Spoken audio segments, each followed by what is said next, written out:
예전에 저와 제 아내가 장을 보고 돌아오는 길이었습니다.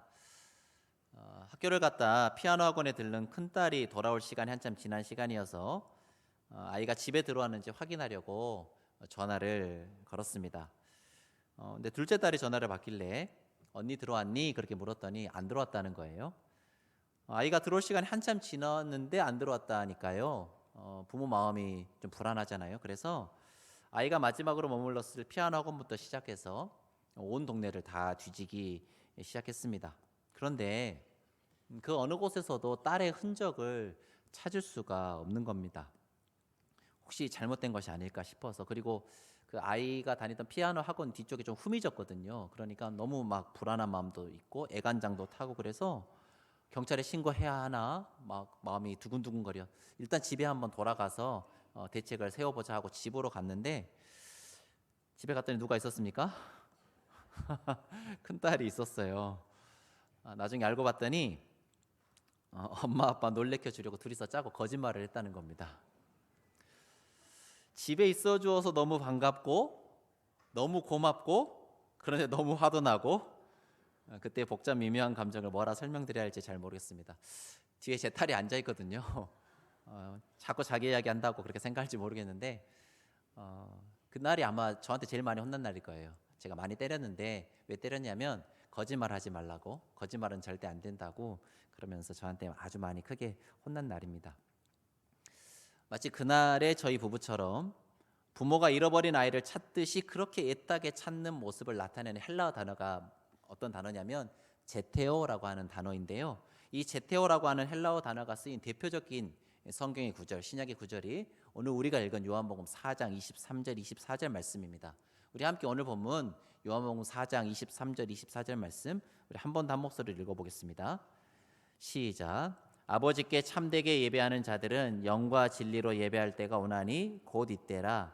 아버지께서는 자기에게 이렇게 예배하는 자들을 찾으시느니라. 하나님은 영이시니 예배하는 자가 영과 진리로 예배할지니라. 아멘. 자, 펜을 가지신 분들 펜을 들어서 찾으시느니라 거기에 밑줄 한번 그어 보실까요? 찾으시느니라.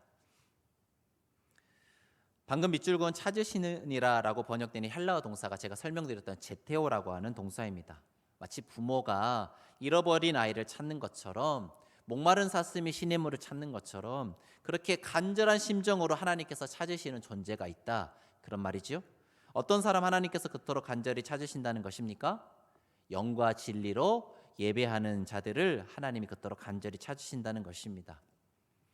자, 그렇다면 여기서 영과 진리로 하나님께 예배한다는 말은 무슨 말일까요? 여러 가지 설명이 가능하겠습니다만은 헬라어 용법 중에 명사 두 개를 겹쳐서 사용할 때 뒤에 있는 명사가 앞에 있는 명사를 꾸며주는 형용사적인 용법으로 사용이 되는 경우가 빈번하게 있습니다. 따라서 영과 진리, 진리가 이제 뒤에 있는 명사니까요. 이 진리가 형용사적 용법이 돼서 진리의 영이라고 번역하는 것이 무난할 것 같습니다. 따라서 영과 진리로 하나님께 예배한다는 것은 진리의 영으로, 진리의 영을 의지하여 진리의 영이신 성령님의 인도하심을 따라 그렇게 하나님께 예배한다, 이제 그런 뜻이 될 것 같습니다. 자, 그렇다면 진리의 영이신 성령님의 인도하심을 따라 하나님을 예배한다는 말, 무슨 말일까요?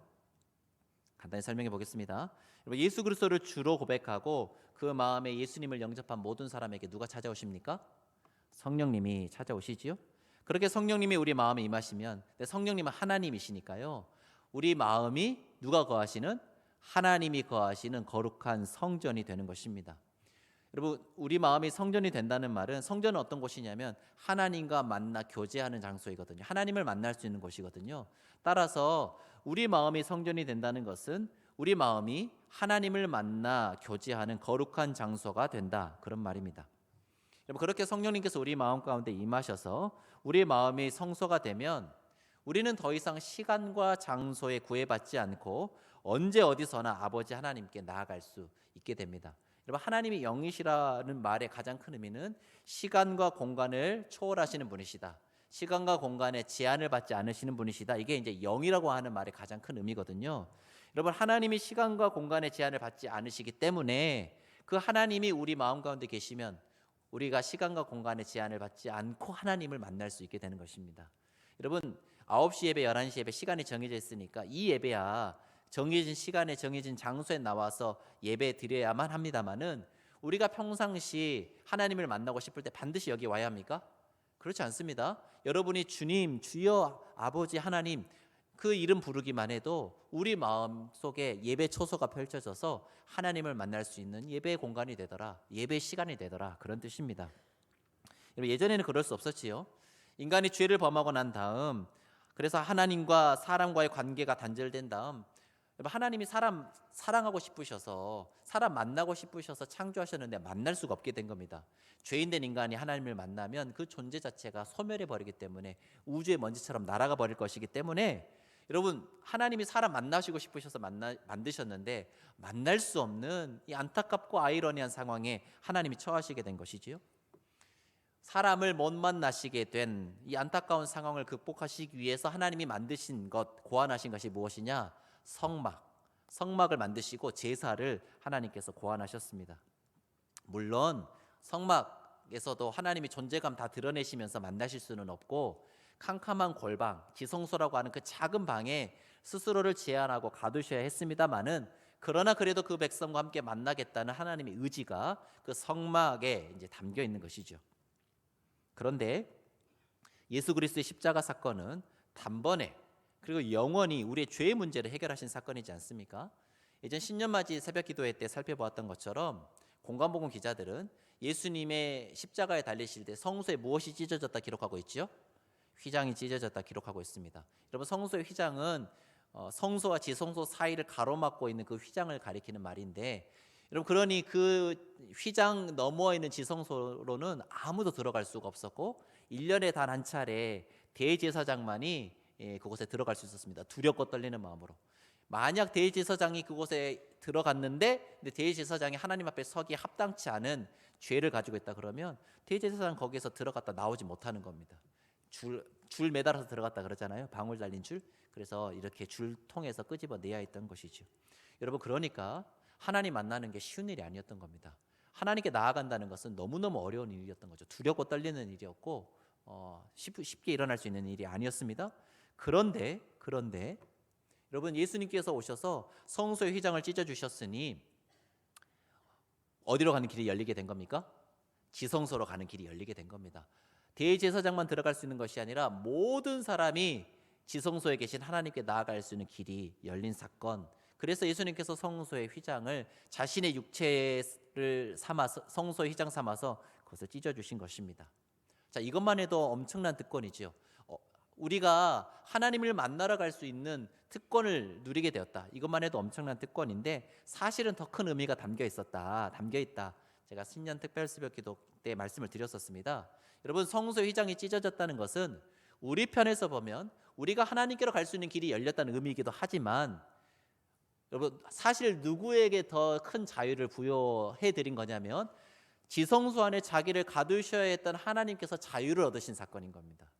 여러분, 하나님 우리 만나시고 싶으셨잖아요. 그런데 못 만나셨잖아요. 우리가 죄인이기 때문에. 그런데 우리의 죄의 문제가 해결됐기 때문에, 그리고 성소의 휘장이 찢어졌기 때문에 지성소 안에 자기를 가두시고 거기에만 자기를 제한하셔야 했던 하나님께서 그 찢어진 휘장 사이로 난 길을 따라서 우리에게로 달려오실 수 있는 길이 열리게 된 것입니다. 우리가 하나님 만나러 가기도 전에 먼저 하나님께서 우리를 찾아오신 것이지요. 시간과 공간의 제약을 뛰어넘어 우리를 만나시기 위해 영으로 우리를 찾아오신 하나님, 그 하나님을 일컬어 누구라고 부르냐면 우리가 성령 하나님, 그렇게 부르는 것입니다. 여러분, 예전에는 하나님의 영광이 그 지성소 안에만 머물러 있었기 때문에 광야에 있었던 성막이나 또는 예루살렘에 있었던 성전만이 성소라 부를 수 있었습니다. 하지만 예수 그리스도의 십자가 사건의 결과 하나님께서 친히 찢어진 휘장 사이로 뛰쳐나오셔서 영으로 우리 심령에 임하셨기 때문에 이제는 우리 모두가 하나님의 영광이 거하시는 거룩한 성전이 된 것입니다. 그러므로 이제는 우리가 하나님 만나기 위해서 저 멀리 예루살렘까지 가지 않아도 되지요. 우리 각 지체가 하나님의 영이 거하시는 거룩한 성전이 되었기에 우리가 마음속으로 하나님을 찾으면 그 즉시 하나님과 우리의 만남이 일어납니다. 그래서 언제든지 그리고 어느 곳에서든지 하나님과의 만남, 곧 예배가 이루어지는 것이지요. 여러분, 우리 안에 성령께서 계시기에 누구든지 예배자가 되고, 우리 안에 성령께서 계시기에 언제든지 예배 시간이 되고, 우리 안에 성령께서 계시기에 어느 곳이든지 예배 처소가 되는 참으로 놀라운 은혜가 우리에게 부어진 것입니다. 이것이 바로 영과 진리로 하나님을 예배한다는 말씀의 첫 번째, 특별히 영의 포커스를 맞춰서 하나님께서 우리에게 주신 은혜인 것입니다.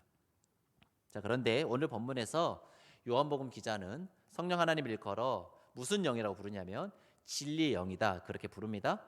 여러분, 진리, 영과 진리라는 문구는 성령님께서 특별히 어떤 사역에 매진하신 분이라는 겁니까? 진리의 사역에 매진하신 분이시다, 그런 뜻입니다. 여러분, 우리 안에 오신 성령님께서 진리의 영이시기 때문에 우리를 어디로 인도해 가실까요? 진리로 인도해 가시는 것입니다. 성도 여러분, 진리의 영이신 성령님께서 우리 속에 계시면 여러분, 우리가 무엇에 관심을 가지게 될까요? 진리에 관심을 갖게 됩니다. 진리를 추구하게 됩니다. 여러분, 예전에는 우리가 하나님이 무엇을 원하시는지, 하나님께서 무엇을 기뻐하시는지 그런 데 관심 없었단 말이에요. 내가 원하는 것, 내가 이루고 싶은 그런 데 관심이 있었는데, 성령께서 찾아오시니까 그 다음에 무엇이 궁금해지기 시작하냐면, 하나님이 좋아하시는 건 뭘까? 하나님께서 기뻐하시는 것은 뭘까? 또 이 땅에 하나님의 뜻이 이루어진다는 것은 뭘까? 그런 진리에 우리가 관심을 갖게 되고 진리를 추구하며 살게 되더라 말입니다. 만약 여러분 안에 그런 마음이 들었다 그러면 여러분이 착한 사람이어서 그런 마음 든 게 아닙니다. 저와 여러분은 그런 사람 아니에요. 자기 자신을 잘 알 필요가 있습니다. 그런데 만약 우리 안에 그런 마음, 하나님이 원하시는 뜻이 무엇이지? 하나님께서 기뻐하시는 뜻이 무엇이지? 이런 데 관심이 생기고 그런 것들을 추구하며 살아가게 됐다고 한다면, 여러분, 그것은 반드시 누가 우리 안에 계시기 때문입니까? 성령님께서, 진리의 영이신 성령님께서 우리 안에 계시기 때문입니다. 그 진리의 영이신 성령님의 인도하심을 따라 성령님의 뜻에 온전히 순종하고 복종함으로 진리를 따르고 진리를 구현하는 삶을 살아가게 되었다. 곧 우리의 삶 자체가 하나님께 올려드리는 예배가 된다. 바로 이것이 영과 진리로 하나님을 예배한다는 말씀의 두 번째 의미인 것입니다. 바라기를 사랑하는 한강의 모든 성도님들, 날마다 하나님 만나기를 사모하면서 언제 어느 곳에서든지 하나님을 만날 수 있는 이 귀한 특권을 누리면서, 특별히 우리 속에 계신 성령님의 인도하심을 따라서 하나님이 기뻐하시는 뜻, 그 진리를 따라 진리를 추구하고 진리를 바라보고 진리에 순종하며 살아가실 수 있는 우리 하나님이 간절히 찾으시는 참된 예배자들 다 되시기를 주님의 이름으로 축복합니다. 저는 개인적으로 하나님께서 영과 진리로 예배하는 자들을 찾으신다는 이 오늘 본문의 말씀과 맥이 닿아 있는 구약의 말씀이 예레미야 5장 1절이라고 생각합니다. 우리 함께 예레미야 5장 1절 말씀 찾아서 한 목소리로 읽어보도록 하겠습니다. 구약 1056쪽에 기록되어 있습니다. 구약 1056쪽에 기록되어 있는 예레미야 5장 1절 말씀,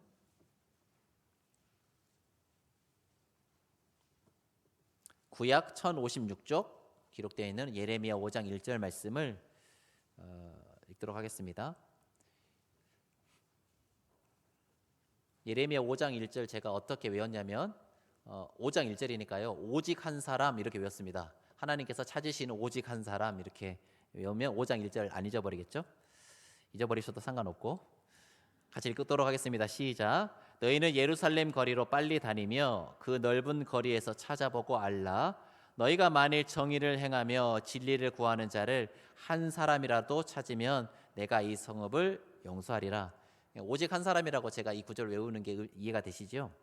펜을 가지신 분들은 펜을 들어서 한 사람이라도 찾으면 거기 밑줄 한번 그어 보시겠습니까? 한 사람이라도 찾으면. 자, 우리는 이 짧은 문구를 통해 상당히 많은 정보를 얻을 수가 있습니다. 일단 이 구절을 통해 한 사람이라도 찾으면이라고 하는 이 문구를 통해 우리는 예레미야 당시의 예루살렘이 아브라함 때 하나님께 심판받아 멸망했던 소돔과 고모라보다 더 상태가 심각했다는 것을 알 수 있습니다. 여러분, 소돔과 고모라 멸망시키시려고 할 때 누가 중보기도 했냐면 아브라함의 중보기도 하지요. 아브라함의 중보 기도를 들으신 다음에 하나님께서 뭐라고 말씀하시냐면 그 성읍에 의인 10명이라도 있으면 내가 그 의인 10명으로 인하여 그 성읍들을 용서하게 하시겠다, 그렇게 말씀하셨습니다. 자, 그런데 하나님은 예레미야에게 뭐라고 말씀하시냐면 의인 10명이 아니라 의인 몇 명? 한 명이라도 있으면 내가 예루살렘 용서하시겠다, 그렇게 말씀하신 겁니다. 그 말은 예레미야 당시에 예루살렘 성읍에 하나님이 찾으시는 의인 한 사람조차 없었다, 그런 이야기입니다. 그러니 예레미야 당시 예루살렘은 하나님이 보시기에 소돔과 고모라보다 더 악한 성읍이었다, 이제 그런 말씀인 것이죠. 한 가지 더 이 구절을 통해 우리가 알 수 있는 것이 있습니다. 그것은 바로 하나님이 간절히 애타게 찾으시는 그 의인 한 사람의 삶의 무게가 한 성읍보다, 한 도시보다 더 무겁다는 것입니다. 하나님은 만약 예루살렘 성읍에서 하나님이 찾으시는 의인을 한 사람이라도 찾을 수 있다면 그 의인으로 인하여 예루살렘 성읍 전체를 용서하시겠다고 말씀하십니다.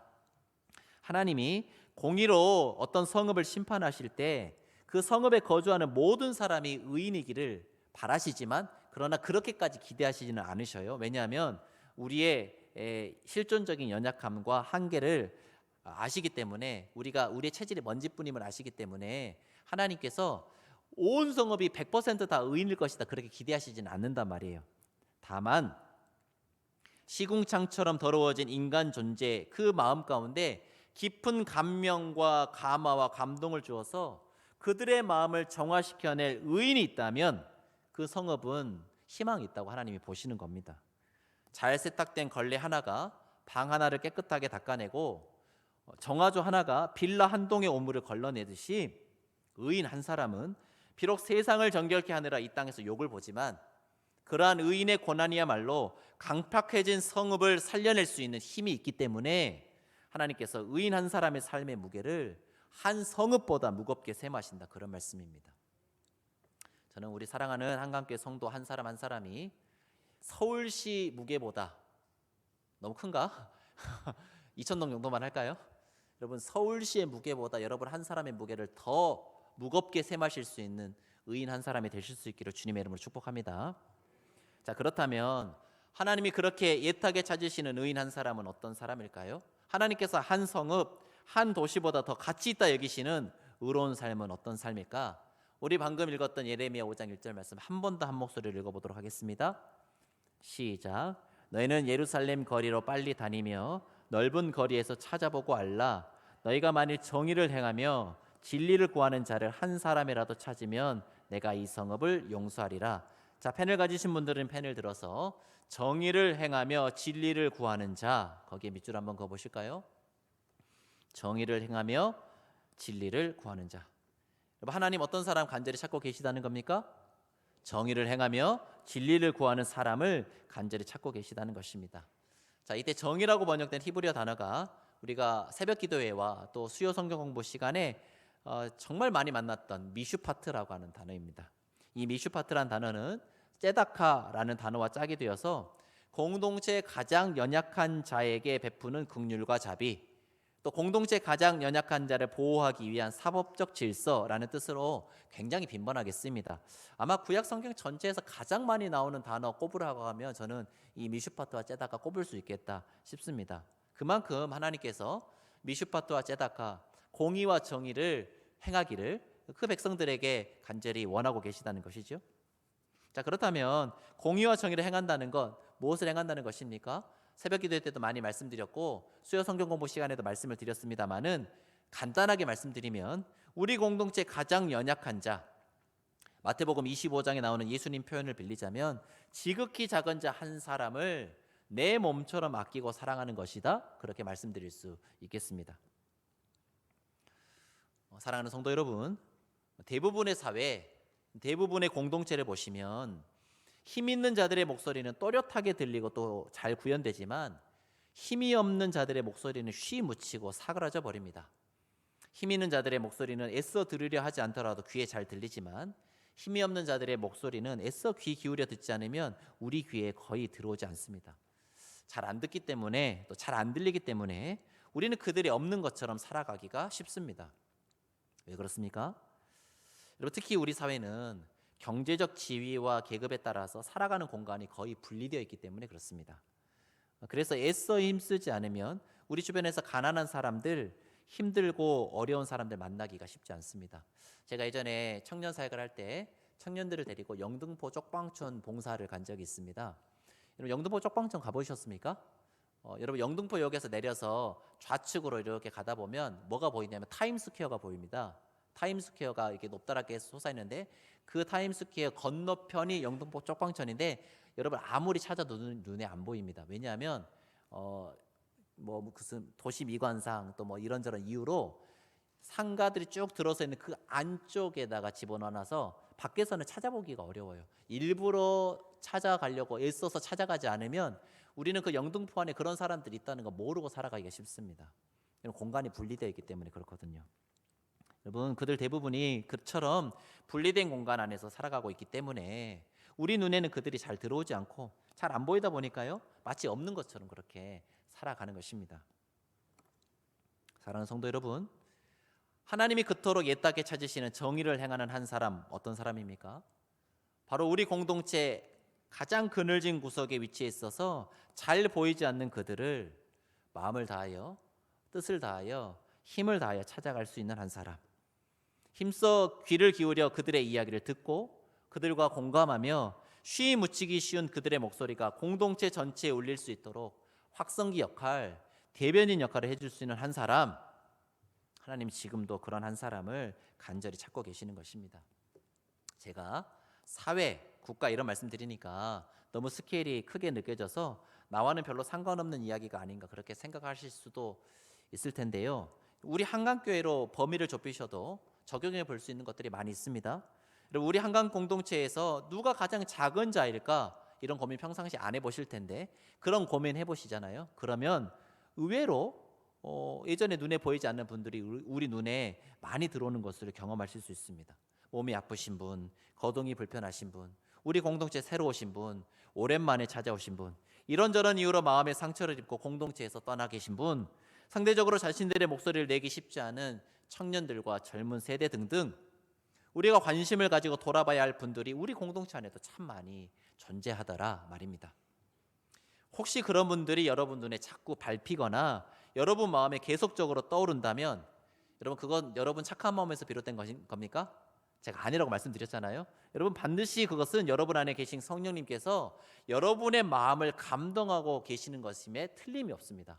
여러분 그러니 눈에 밟히는 분 계시고 마음에 어떤 분이 생각나시는데 에이 아니겠지 하고 돌아가시지 마세요. 성령님께서 여러분의 마음을 두드리고 계시는 것입니다. 감동 감화시키고 계시는 것입니다. 그러니 그런 분들 떠오르신다면 주저하지 마시고 그 감동 그대로 마음에 떠오르신 그분, 눈에 밟히신 그분 찾아가 주시고 돌아봐 주셔서 하나님의 마음을 기쁘시게 해드릴 수 있는 저와 여러분 될 수 있기를 간절히 바랍니다. 마지막으로 한 가지만 더 살펴보고 말씀을 맺겠습니다. 우리가 방금 전에 읽은 예레미야 5장 1절에 따르면 하나님께서 그토록 애타게 찾으시는 한 사람은 공의와 정의를 행하는 사람인가 동시에 무엇을 구하는 사람이라 되어 있냐면 진리를 구하는 사람이다 그렇게 되어 있습니다. 오늘 본문 요한복음 4장 말씀에서도 하나님은 진리를 따르는 사람 찾으신다 말씀 나누었죠. 구약시대나 신약시대나 모든 시대를 막론하고 진리를 찾고 진리를 구하고 진리를 따르는 사람을 하나님이 찾고 계시고 하나님이 그러한 사람을 기뻐하신다는 것입니다.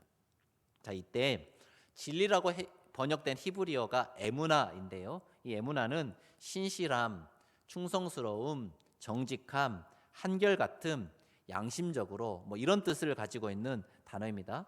한마디로 진리를 구한다는 것은 하나님 앞에 신실하고 정직하고 충성스럽게 살아간다는 것입니다.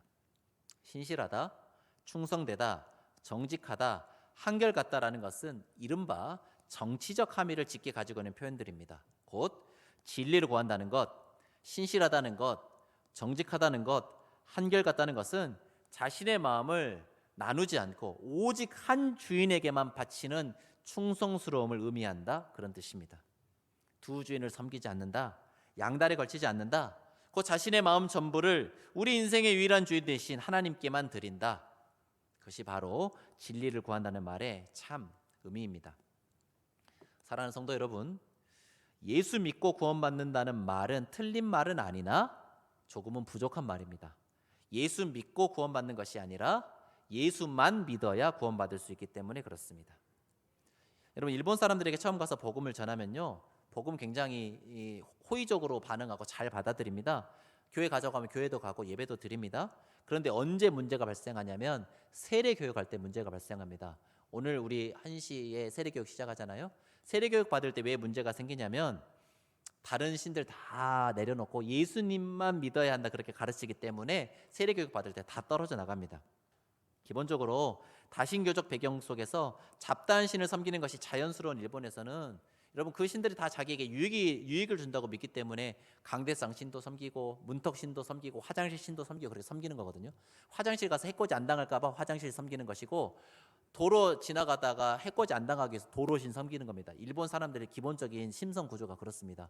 자, 그런데 예수라고 하는 신을 이제 소개해 주니까 굉장히 힘이 세고 능력이 많은 신이라고 생각해서 일단은 믿습니다. 자, 그런데 너가 믿고 있는 다른 신들 다 내려놓고 예수만 믿으라고 하면 자신에게 여러 유익을 준다고 믿는 그 신들 포기하느니 예수 안 믿겠다 그러고 돌아서는 것입니다. 그러니 예수를 믿어서 되는 문제가 아니라 예수만 믿어야 하는 것입니다. 그럼 예수님 우리가 진리를 구하는 삶, 곧 그 신실한 삶, 충성된 삶을 살아가지 못하도록 방해하는 가장 큰 존재가 무엇인지 마태복음 6장 24절에서 말씀해 주셨죠. 한 사람이 두 주인을 섬기지 못하나니 사람이 하나님과 무엇을 겸하여 섬길 수 없느니라? 재물을 겸하여 섬길 수 없느니라. 예수님을 믿겠다 하면서 조금도 손해버려 하지 않고 예수님 믿겠다 하면서 여전히 세상에서 내가 즐기는 즐거움 포기하지 못하고 예수님 믿겠다 하면서 물질에 대한 욕심 내려놓지 못하고 예수님 믿겠다 하면서 교회 안에서의 신앙과 교회 밖에서의 삶이 다른 기준에 따라 움직인다면 우리는 하나님을 바르게 예배할 수 없을 것입니다. 말씀을 맺겠습니다. 사랑하는 성도 여러분, 우리 하나님은 우리 한 사람 한 사람을 가장 귀하게 여기셔서 잃어버린 우리를 찾으시기 위하여 무엇까지 지불하셨습니까? 자기 아들의 목숨까지 지불해 주셨습니다. 우리를 그토록 간절히 찾으시는, 애타게 찾으시는 하나님의 마음이 십자가에 담겨 있는 것이지요. 그 하나님은 그렇게 애타고 간절한 마음으로 하나님의 시선에 그 눈을 맞추고 하나님의 음성에 귀 기울일 수 있는 한 사람, 그래서 하나님의 마음을 시원케 해드릴 한 사람, 그 영과 진리로 예배하는 그 참된 예배자를 지금 이 순간에도 간절히 찾고 계십니다. 바라기는 저와 여러분 모두가 그 주님의 부르심 앞에 신실하게 응답하실 수 있기를 바랍니다. 매 순간 진리의 영이신 성령님과 동행하면서 진리 되신 주님의 말씀 따라 살아가는 공의와 정의한 사람, 공동체 가장 연약한 자들의 소리에 귀를 기울여 그들을 내 몸처럼 사랑하고 돌보는 한 사람, 오직 주님께만 그 마음을 들여 세속에 물들지 아니하고 주님의 뜻을 간절히 구하고 그 뜻을 이루어드리기 위해 매일 매 순간 고군분투하는 한 사람, 주님이 그토록 애타게 찾고 부르시는 바로 그 한 사람, 그 예배자가 저와 여러분이 될 수 있기를 주님의 이름으로 간절히 축원합니다. 시간